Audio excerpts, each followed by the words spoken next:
Assalamualaikum warahmatullahi wabarakatuh. Perkenalkan nama saya Made Mas Mardiana dengan NIM F55124017.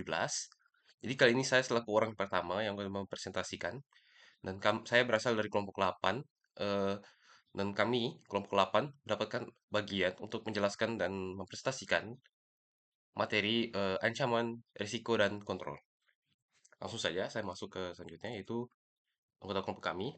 Untuk kelompok kami itu ada Ardian Umar, Muhammad Rizky, Made Bagas Mardiana selaku saya sendiri, Fauzi Radu Septiana, Fadil Azhara. Nah, untuk yang pertama itu adalah ancaman atau threat. Jadi segala sesuatu yang berpotensi menyebabkan kerugian pada sistem ini atau pelakunya itu disebut ancaman. Contoh saya sambil contoh perbankan, yang dimana itu adalah perbank ya, yang memiliki sistem untuk pelanggan itu apa atau nasabah itu menyimpan uang ke bank tersebut. Nah, pasti ada oknum-oknum yang ingin mendapatkan atau merugikan perbankan itu atau markasnya itu disebut oknum tersebut disebut ancaman. Nah, cara mereka atau eh, cara mereka untuk em, masuk atau mengambil keuntungan itu disebut kerentanan. Celah atau kelemahan dalam sistem informasi. Misalnya dalam bank itu memiliki aplikasi mobile yang bisa diakses oleh plat nasabahnya. Nah, terus tidak memiliki two factor authentication itu bisa dan hanya membutuhkan password itu bisa disebut dengan kerentanan karena sistem keamanan dari mobile tersebut hanya satu yaitu password doang. Sementara dengan adanya misalnya kita menambahkan two factor authentication itu bisa menambahkan keamanan. Nah, terus resiko. Jadi segala sesuatu yang dicuri oleh ancaman tadi atau oknum yang mengancam tadi, itu disebut risiko. Baik dari itu segi data, dari segi uang atau material, ataupun dari segi waktu dan lain-lain. Perkenalkan, nama saya Fadila Zahra dengan NIM F55124013. Baik, setelah kita telah mengetahui definisi dari ancaman, kerentanan, dan juga risiko, pada tahap ini saya akan menjelaskan identifikasi terkait ancaman dan juga kerentanan. Langsung saja, yang pertama ada identifikasi ancaman. Identifikasi ancaman ini bertujuan untuk menentukan sumber-sumber yang dapat menimbulkan gangguan terhadap sistem atau kontrol. Jadi ancaman ini dapat berasal dari berbagai sumber-sumber yang disengaja atau bisa karena kesalahan manusia, kegagalan sistem, atau bencana alam. Nah, untuk mempermudah, ancaman diklasifikasikan menjadi dua, yaitu adversarial dan juga non-adversarial. Untuk non-adversarial itu adalah ancaman yang dilakukan secara sengaja, yang dilakukan secara sengaja oleh pihak tertentu, misalkan dari malware atau sniffing. Kemudian ada non-adversarial, yaitu ancaman yang dilakukan secara tidak sengaja, misalkan faktor human error, kegagalan perangkat, atau bencana alam. Nah, selanjutnya ada identifikasi kerentanan, yaitu proses untuk menemukan kelemahan pada sistem atau kontrol keamanan yang dapat dimanfaatkan oleh ancaman itu sendiri. Nah, jadi kerentanan ini sering terjadi karena kontrol keamanan yang tidak tersedia atau tidak berjalan secara efektif. Oleh karena itu, pada tahap ini dilakukan evaluasi terhadap efektivitas kontrol yang sudah ada dalam melindungi aset. Untuk sebagai contohnya, kebijakan keamanan yang tidak efektif atau dokumentasi yang tidak terinskripsi itu merupakan bentuk kerentanan yang dapat dimanfaatkan oleh ancaman untuk mengakses sistem secara tidak sah. Jadi jika ancaman berhasil mengeksploitasi kerentanan tersebut, maka akan menimbulkan resiko terhadap keamanan sistem. Oke, baik. Perkenalkan, nama saya Muhammad Rizky dengan NIM F55512420. Nah, saya akan membahas bagian saya yang dimana analisis hubungan ancaman ke resiko. Jadi pada slide ini saya akan membahas tentang bagaimana resiko itu terbentuk di dalam sebuah sistem keamanan. Jadi masuk saja ke konsep ancaman ke resiko.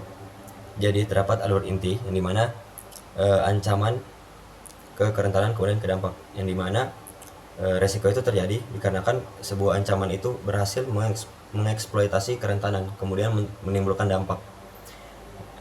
Kemudian komponen risikonya itu komponen risiko NIS, yang dimana NIS ini sendiri adalah pedoman atau kayak framework untuk sebuah sistem informasi keamanan dan juga manajemen risiko.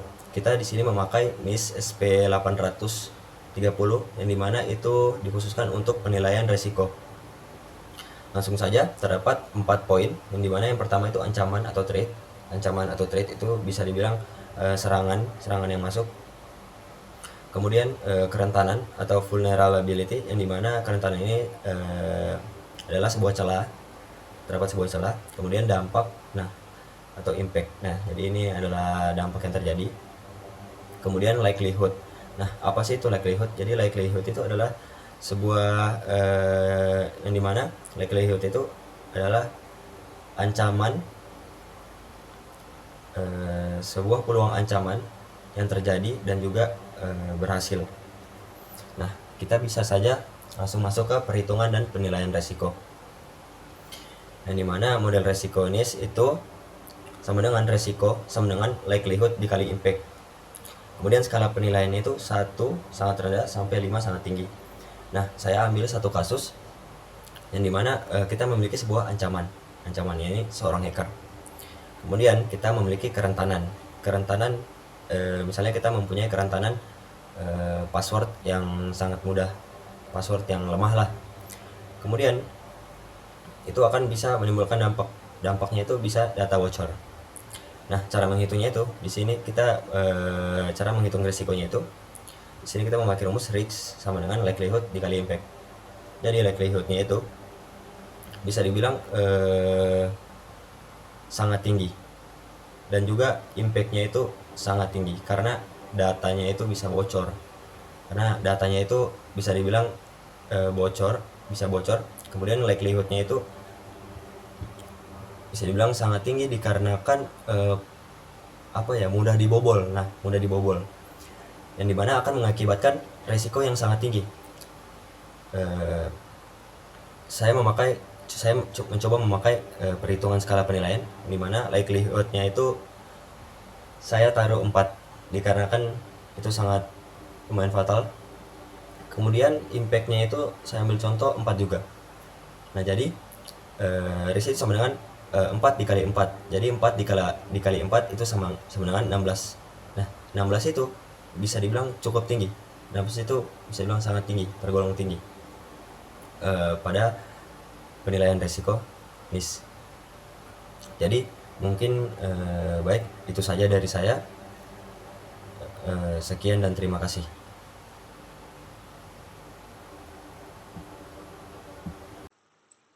Assalamualaikum warahmatullahi wabarakatuh. Perkenalkan, nama saya Rian Syain Umar dengan NIM FJ512415. Jadi, pada presentasi kali ini saya akan menjelaskan tentang evaluasi dan penentuan prioritas risiko. Nah, jadi pada slide ini kita akan membahas tentang evaluasi risiko dan prinsip prioritas risiko, serta menentukan risiko mana yang harus kita terima dan juga harus kita mitigasi. Yang pertama, evaluasi risiko. Nah, jadi berdasarkan jurnal yang kita kutip atau referensi kami, penjelasan tentang evaluasi risiko yaitu membandingkan hasil risiko dengan kriteria risiko yang sudah ditetapkan atau ditentukan oleh sebuah organisasi atau sebuah kelompok. Nah,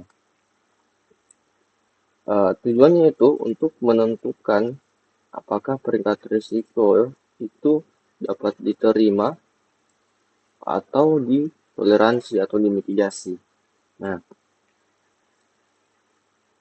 selanjutnya itu tentang prinsip prioritas risiko. Jadi bagaimana kita menentukan risiko yang harus kita prioritaskan untuk dituntaskan atau diberi penanganan utama.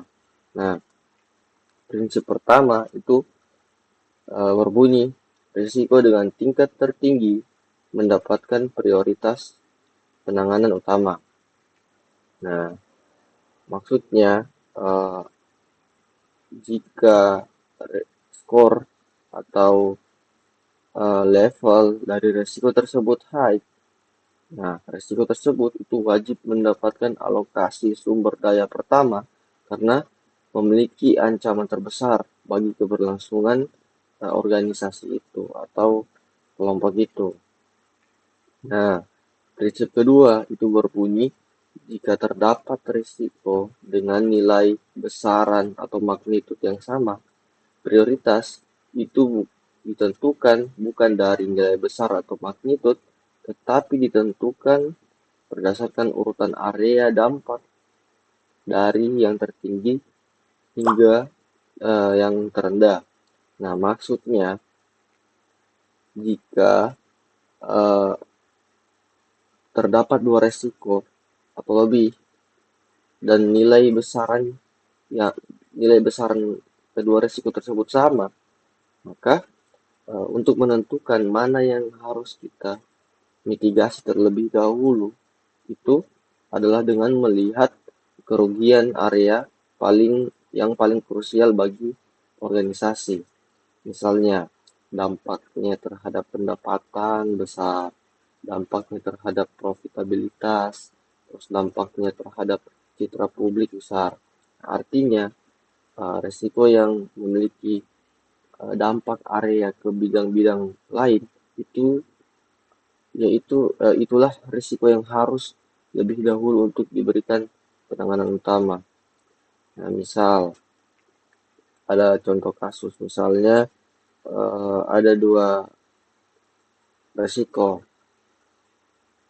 di bagian server, serangan cyber di bagian server, dan juga resiko kegagalan koneksi. Nah, tentunya yang lebih utama dan memiliki resiko yang besar itu resiko serangan cyber di bagian server.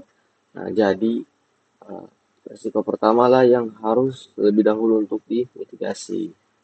Nah, selanjutnya di bawah ini terdapat tabel risk appetite. Jadi apa sebenarnya tabel risk appetite itu? Nah, jadi tabel ini itu adalah alat bantu visual yang digunakan untuk menentukan perlakuan kita atau sebuah organisasi terhadap resiko berdasarkan tingkat kemungkinan atau likelihood dan dampak atau impact-nya. Nah, selanjutnya bagaimana cara membaca tabel ini? Nah, caranya yang pertama kita melihat kolom likelihood ini, overall likelihood. Nah, tabel ini atau kolom ini itu menandakan atau menunjukkan seberapa sering ancaman itu terjadi. Nah, mulai dari very low sampai dengan very high. Nah, sedangkan di sumbu vertikal ini, bagian level of impact, itu menandakan atau menunjukkan besarnya kerugian jika ancaman yang ada di kolom ini itu terjadi. Nah, selanjutnya bagaimana cara menentukannya? Nah, jadi di tabel ini itu ada dua level. Yang pertama zona accept dan juga mitigation. Nah, accept artinya resiko itu memiliki dampak yang rendah atau kecil, yang biasanya itu dapat diterima tanpa tindakan tambahan karena biaya kontrolnya mungkin lebih mahal daripada asetnya. Jadi lebih worth it untuk diterima resikonya. Nah, yang kedua ada mitigation atau mitigasi. Nah, mitigasi artinya risiko yang ada itu memiliki dampak yang sangat besar meskipun kemungkinannya rendah. Nah, kenapa harus dimitigasi? Karena dampaknya itu sangat besar bagi keberlangsungan organisasi. Nah, Sebagai contoh untuk tabel ini, misal kita memiliki eh, kasus di mana kita ada resiko dengan kemungkinan moderate atau likelihoodnya moderate. Nah, terus dampaknya itu ada di high. Nah, bagaimana cara membacanya? Kita melihat eh, baris like moderate dan juga kolom high. Nah, ketemunya atau titik temunya itu ada di sini, di mitigation. Artinya, ancaman tersebut itu harus dimitigasi. Nah, itulah cara untuk membaca tabel risk appetite ini. Nah, itulah penjelasan terkait evaluasi risiko, prinsip prioritas risiko, dan juga penjelasan terkait tabel risk appetite yang kami ambil dari referensi jurnal kami. Nah, mohon maaf jika terdapat kesalahan dalam penjelasan saya.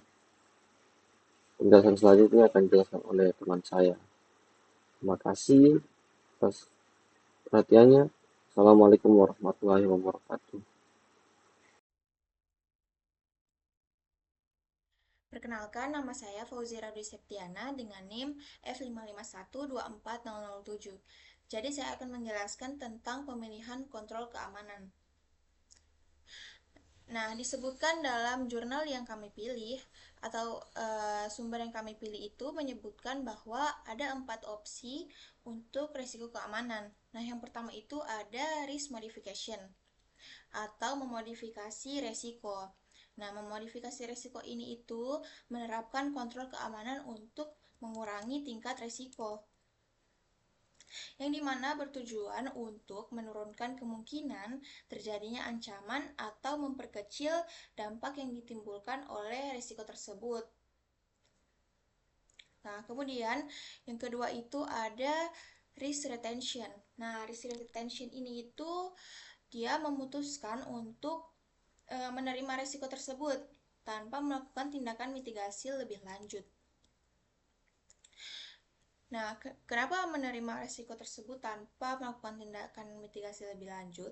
Karena biasanya keputusan ini itu diambil kalau tingkat risikonya sudah berada dalam batas yang dapat ditoleransi, atau biasanya jika kalau biayanya untuk menerapkan kontrol lebih besar daripada kerugian yang timbul. Kemudian yang ketiga itu risk avoidance. Nah, risk avoidance ini itu adalah penghindaran resiko. Risk avoidance ini dilakukan dengan menghentikan aktivitas atau mengubah kondisi yang menjadi sumber risiko. Dalam kata lain, biasanya lebih memilih untuk tidak mengambil resiko sama sekali dengan cara menjauhi situasi yang biasa menyebabkan risiko itu terjadi. Kemudian yang keempat ada risk sharing atau membagi risiko. Biasanya risiko ini itu dialihkan atau dibagi kepada pihak lain yang dianggap lebih mampu mengelola risiko tersebut. Nah, meskipun risiko ini dibagi, tetap organisasi itu memiliki tanggung jawab atas dampaknya. Namun beban finansial atau operasionalnya itu didistribusikan. Baik, sekian penjelasan dari saya. Selanjutnya akan dijelaskan oleh teman saya. Oke, baik. Saya juga melanjutkan di bagian kesimpulan. Jadi di sini kesimpulannya itu integrasi ISO 27005 dan NIS 830 memberikan metode yang komprehensif untuk memahami profil risiko organisasi. Kemudian identifikasi ancaman yang tepat adalah kunci dalam menentukan kontrol keamanan yang efektif dan efisien secara biaya. Penentuan person in charge atau PIC itu yang jelas sangat penting dalam memastikan kontrol keamanan yang diimplementasikan dan dipantau dengan baik. Mungkin itu saja dari saya. Baik, terima kasih.